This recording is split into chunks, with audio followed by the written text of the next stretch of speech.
Përshëndetje, mirë se erdhe në Golden Truth Tarot. Dhe tani le të fillojmë me parashikimin e muajit korrik për shenjën e Demit. Dema, në javën e parë të korrikut ju shoh shumë të fokusuar tek puna, tek profesioni juaj, tek parat mbi të gjitha. Vazhdimisht mendoni si të fitoni më shumë para, si të shtoni më shumë pasurinë tuaj. Plus shikoj që shumë dema janë përgjegjës jo vetëm për veten, por për familjen. Shumë njerëz të familjes varen ekonomikisht nga ju, ti je personi që fiton më shumë dhe ndjen këtë presionin, këtë ngarkesën, fokusin kaq të madh për të fituar më shumë para, për të bërë investime të zgjuara, për të blerë një pronë.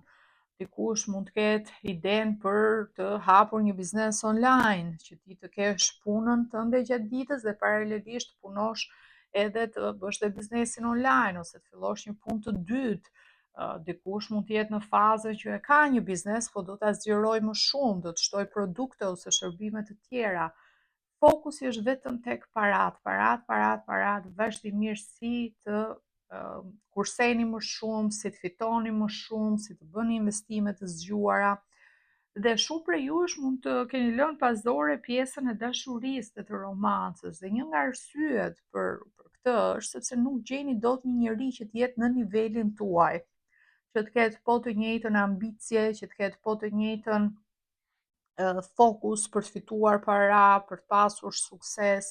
E keni të vështirë këtë pjesë që të gjendeni në një raport të shëndetshëm. Shpesh mund të keni pasur situata ku dikush është afruar thjesht për interes apo thjesht për të përfituar diçka dhe do të jeni goxha skeptik kushdo që përpiqet që të flas me ju, Dema, ose përpiqet që të shpreh përqimin që ka, interesin. Ju jeni shumë të ftohtë, shumë indiferent, gati në ato bisedat e para mund të duken si një intervistë pune, sepse ju menjëherë kërkoni të dini sa para fiton personi tjetër, çfarë profesioni ka, të ardhura, pra sa stabil është nga ana ekonomike.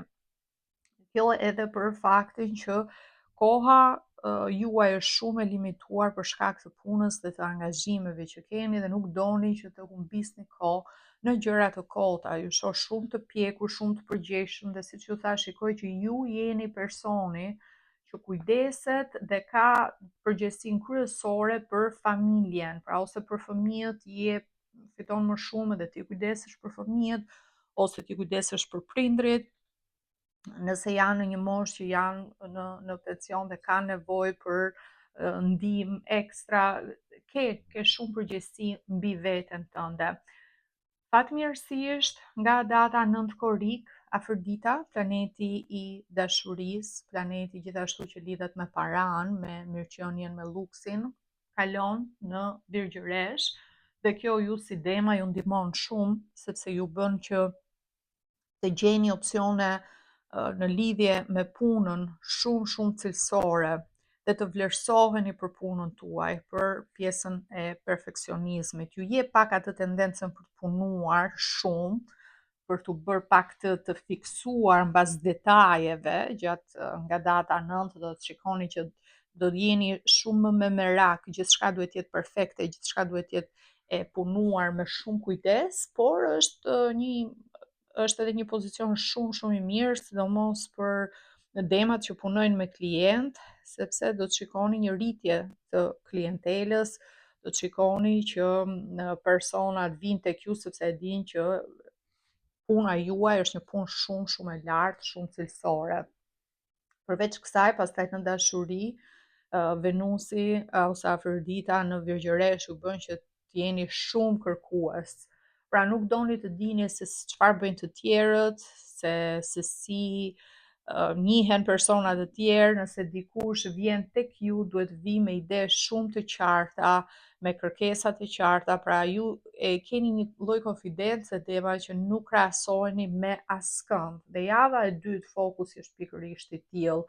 shpesh njerëz të ndryshëm do të përpiqen që t'ju fusin në një lloj gare, dhe kjo do të bëhet qëllimisht. Kur them në një lloj gare, dikush mund të thotë, "O, kam parë që një person tjetër ose një biznes tjetër të njëjtën punë që e bën ti e bën më lirë, e ofron më lirë, apo të njëjtin shërbim që ofron ti është më lirë, po mirë se s'më bën një ulje, apo diçka në këtë formë, ose kërkesat janë shumë të larta, nëse njihesh me dikë ti ke kërkesa shumë të larta, kështu do mbetesh vetëm, kështu nuk gjen askënd me këto kërkesa." Fjalë të tilla që do të bëhen qëllimisht si që të shtyjnë që ti të ulësh standardin tënd, të shtyjnë që ti të biesh dakord me atë çfarë pala tjetër po të thotë. Është shumë e rëndësishme që ti qëndrosh kërkesave të tua, ti qëndrosh standardit tënd të punës tënde. Ti e di pse e vlerëson punën tënde me një çmim të caktuar, ti e di pse ke këto kërkesa, ti e di se çfarë ofron dhe vlerën e kohës tënde. Çdo person, vlera e çdo personi është e ndryshme.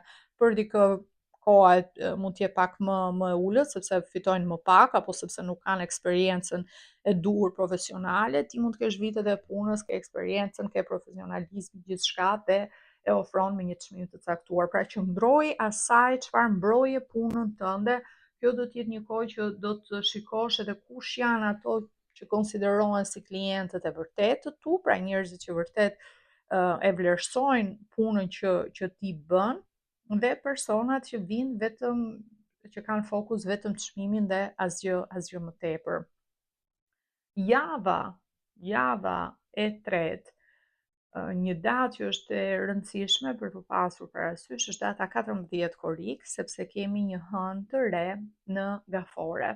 Kjo hënë e re në gafore do ta sjell fokusin tek familja, do ta sjell fokusin tek koha që ju shpenzoni me familjen, me antarë të familjes, sidomos demat që kanë fëmijë të vegjël ose fëmijë që kanë nevojë për kohën tuaj, mund të jenë edhe duke u rritur, mund të jenë edhe adoleshent, shikoj një impenjim të madh gjatë kësaj jave, duke bërë prioritet pikërisht të kohën cilësore, dhe mund të vinë në forma nga më të ndryshme. Dikush mund të vendosë të bëj pak ditë pushim me specifikisht me familjen, dikush mund të vendosë një ditë t'ja caktoj vajzës ose djalit, dikush tjetër. Kjo është edhe një datë që mund të shënoj një pëlqim, mund një person që ka një lloj simpatie ose një admirues që ju tregon për interesin që ka. Nëse ndodh rreth kësaj date, pra rreth datës 14 korrik, dhe ky person vjen me ide të qarta, pra të thotë që në fillim që që kërkesa e tij ose e saj është për martesë, për një lidhje të qëndrueshme, për një lidhje serioze që nuk do të humbas kohë në njohje të kota, jepi një shans këtij personi. Koha gjithmonë të fillosh një marrëdhënie dashurie gjatë një hëne të re është pozitive, po aq më tepër kur është një hënë e re në gafore është edhe më e mirë sepse energjia është tek familja. Pra kjo do të thotë që ti po tërheq një person që është shumë familjar, një person që është gati për të ndërtuar një familje. Pra jepi një shans këtij personi, se jo për ta njohur më shumë përpara si situata mund të zhvillohet më tej. Ju shoh me shumë pikpyetje, me shumë pikpyetje dema gjatë muajit, sidomos në çështje që kanë të bëjnë me anën emocionale, me zemrën, gjatë muajit korrik. Edhe nga orakulli, mesazhi për ju më thot divination, parashikim. Pra do doni të dini se çfarë do të ndodhë, dhe numri 14, 1+4, bëjmë 5, 5 është numri që lidhet me romancën, lidhet me dashurinë. Nëse keni pikpyetje, doni të dini nëse ja vlen që një person të njiheni, nëse sa përshtateni me njëri tjetrin, çfarë qëllimi ka ky person ndaj jush, nëse kjo marrëdhënie do të jetë afatgjatë ose jo, dhe jeni të interesuar për një lexim privat, unë ofroj lexime dashurie, përshtatshmërie në çift, që është një lexim shumë i gjatë dhe i detajuar, ku përshkruaj gjithçka që lidhet me raportin tuaj, nëse do të kaloj në martesë, nëse ka probabilitet për ndarje, për divorc, fëmijët, sa përshtateni me njëri tjetrin në aspektin intim, emocional, të karakterit, aspekti profesional, pra është një lexim shumë i gjatë i detajuar. I keni këto dy opsione tek website-i im, mund të rezervoni direkt në www.goldentruthtarot.com. Dhe nëse jeni të interesuar të lexoni vetë tarot, të mësoni se si të lexoni tarot e para në shqip që vijnë bashkë me librin që ju mëson se si të lexoni letrat, mund t'i porosisni sigurisht në www.goldentruthtarot.com dhe në etsy.com, janë pikërisht letrat që unë po përdor gjatë kësaj videoje. Kurse java e fundit do të jetë një javë me një fokus tek romanca, me një fokus tek dashuria, ju shoh më të relaksuar në fund të korrikut. Mund të jetë një javë që ti ja dedikon ose pushimit, ose një javë që ti del më shumë, një javë që do të argëtohesh më shumë, një javë ku ju shikoj me shoqëri, ju shoh të qeshur, ju shoh të lumtur, ndjeni mirë vetë fizikisht, ndjeni në formë, dukeni bukur, do të merrni komplimenta plot.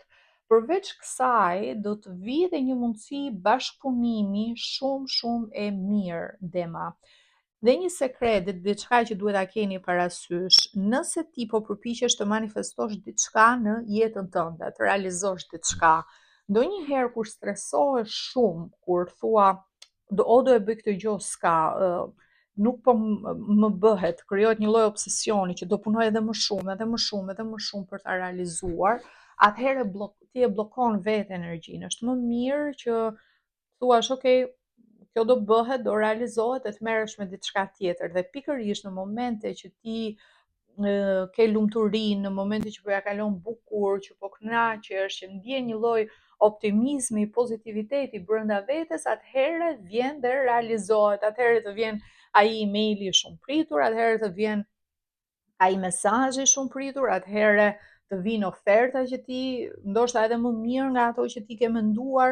Kështu që argëtohuni, është mirë të keni këtë balancë mes punës, fokusit të madh tek gjëra që ti do të bësh në aspektin praktik dhe tek jeta jote private, tek jeta jote personale.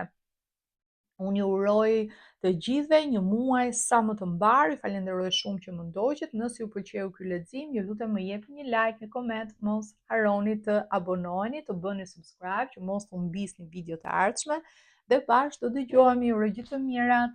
Mirupafshim.